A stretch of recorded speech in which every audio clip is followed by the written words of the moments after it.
چھٹا عمل اللہ تعالیٰ فرماتے ہیں کہ یحبہم و یحبونہ، اللہ ان سے محبت کرتا ہے، وہ اللہ سے محبت کرتے ہیں۔ آپ اپنی زندگی میں اللہ سے محبت کریں، محبت کی حرارت آپ کو دل میں محسوس ہو، اللہ کے لیے کھائیں پیئیں سوئیں جاگیں، زندگی کا ہر کام اللہ کے لیے کریں، اللہ کو یاد کریں، راتوں کی تنہائی میں دعائیں مانگیں، لو لگا کے بیٹھیں۔ جیسے بندے کو محبت کی وارمنس فیل ہوتی ہے، ایسے اللہ رب العزت کی محبت کی وارمنس کو فیل کریں کہ جو شخص دنیا میں اللہ رب العزت سے محبت کرے گا، اللہ تعالیٰ آخرت میں اس کو اپنے دشمنوں کی قطار میں کبھی کھڑا نہیں فرمائے۔ یہ کیسے ہو سکتا ہے کہ بندہ تو دنیا میں اللہ سے محبت کی کوشش کرتا رہا ہو اور اللہ رب العزت اتنے رحیم اتنے کریم اور پھر اسے اپنے دشمنوں کی قطار میں کھڑا کر دے؟ یہ ہرگز نہیں ہو سکتا۔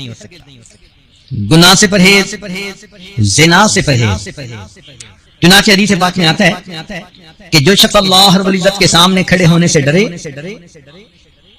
اور اس نے اپنے نفس کو خواہشات کو روک لیا، اللہ فرماتے ہیں کہ اس کا ٹھکانہ جنت ہوگی۔ اور حدیث پاک میں ہے کہ اگر کوئی مرد ہو کہ جس کو کوئی عورت ذات منصب و جمال، اچھے گھرانے کی ہو اور خوبصورت بھی ہو، اور وہ اپنی طرف متوجہ کرے اور یہ آگے سے کہہ دے کہ میں اللہ سے ڈرتا ہوں، تو اس عمل کی وجہ سے اللہ تعالیٰ اس کو قیامت کے دن عرش کا سایہ عطا فرمائے۔ اور یہی چیز عورت کے لیے بھی کہ اگر کسی عورت کو کوئی مرد اپنی طرف متوجہ کرنے کی کوشش کرے، گناہ کے راستے پہ گھسیٹنے کی کوشش کرے اور یہ کہہ دے کہ میں اللہ رب العزت سے ڈرتی ہوں، اس عمل کی وجہ سے اللہ تعالیٰ اس کو قیامت کے دن عرش کا سایہ عطا فرمائے۔ شاید ہی کوئی عورت ہو، لڑکی ہو، جس کو اپنی زندگی میں قریب کے لوگوں میں سے کسی نہ کسی کی طرف سے ایسا اشارہ نہ ملا ہو، تو اگر کوئی ایسی کوشش کرے تو اس کا ایک جواب انی اخاف اللہ، میں اللہ سے ڈرتی ہوں۔ تو اگر کوئی بھی ایسی انویٹیشن کسی کی طرف سے ہو اور عورت آگے سے کہہ دے دل میں کہ میں اللہ سے ڈرتی ہوں اور اپنی عزت کی حفاظت کر لے، اللہ تعالیٰ موت کے وقت اس کو کلمے پہ موت عطا فرمائیں گے۔ اذان کے بعد دعا پڑھنا،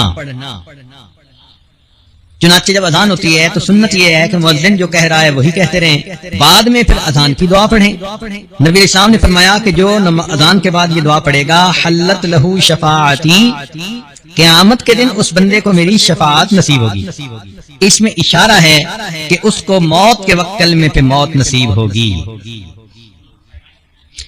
اور حدیث پاک میں ایک دعا بھی ہے کہ جو آدمی یہ دعا مانگے گا تو اللہ تعالیٰ اس کو ایمان پہ موت عطا فرما دیں گے، اور وہ دعا بہت چھوٹی سی ہے، دن میں بھی مانگے رات میں بھی اللہ تعالیٰ سے یہ دعا مانگے کہ یا حی یا قیوم برحمتک استغیث۔ کلمے کی کثرت کریں، اس لیے کہ زندگی میں جو عورت کلمے کی کثرت کرے گی، ہر وقت اپنی زبان پہ لا الہ الا اللہ لا الہ الا اللہ لا الہ الا اللہ پڑھتی رہے گی، تو پھر آخری وقت میں اس کلمے کا پڑھنا اس کے لیے آسان ہوگا۔ خواجہ فرید بن عطار رحمۃ اللہ علیہ فرماتے ہیں میں نوجوانی میں عطر کی دکان تھی اور میری ہزاروں شیشیاں ہوتی تھیں جن میں عطر پڑا ہوتا تھا۔ ایک دن بڑے میاں آئے اور آ کر میری ان شیشیوں کو بڑی حیرانی سے دیکھنے لگے۔ میں نے کہا بڑے میاں کیا دیکھ رہے ہیں؟ وہ کہنے لگے یہ دیکھ رہا ہوں کہ تیری جان اتنی شیشیوں میں اٹکی ہوئی ہے، یہ کیسے نکلے گی؟ مجھے بڑا غصہ آیا، میں نے کہا کہ جیسے آپ کی نکلے گی ویسے میری نکلے گی۔ تو جب میں نے یہ الفاظ کہے تو وہ آگے سے کہنے لگے کہ اچھا بھائی میری تو ایسے نکلے گی۔ یہ کہہ کر میرے سامنے وہ زمین پر لیٹ گئے اور اوپر اپنے رومال ڈال لیا۔ میں سمجھا کہ شاید ویسے ہی مجھے کر کے دکھا رہے ہیں، جب قریب جا کے دیکھا تو ان کی موت آ چکی تھی۔ تو جنہوں نے محنت کی ہوتی ہے پھر ان کو آخری وقت میں یوں کلمے پہ موت آتی ہے۔ شیخ سکتی رحمۃ اللہ علیہ فرماتے ہیں کہ ہم بیٹھے ہوئے تھے ایک کنویں کے قریب، ایک آدمی آیا اور ہم سے کہتا ہے کہ بھئی کوئی اچھی جگہ ہے جہاں انسان مر سکے۔ ہم بڑے حیران ہوئے اس کی بات کو سن کر، تو میں نے کنویں کی طرف اشارہ کر دیا کہ یہ اچھی جگہ ہے، سایہ دار بھی ہے، پانی بھی ہے۔ کہنے لگے ہمارے سامنے وہ بندہ وہاں گیا، اس نے جا کر وضو کیا، نماز پڑھی اور نماز پڑھ کے لیٹ گیا۔ کافی دیر کے بعد ہم اٹھے نماز پڑھنے کے لیے، تو ہم نے کہا چلو بھئی اس کو بھی جگاؤ، یہ جماعت میں شریک ہو جائے۔ کہنے لگے جب اس کو جگانے لگے تو دیکھا کہ وہ تو اپنے رب کو پیارا ہو چکا۔ تو جنہوں نے نیکی پر زندگیاں گزاری ہوتی ہیں پھر ان کو آخری وقت میں یوں موت آتی ہے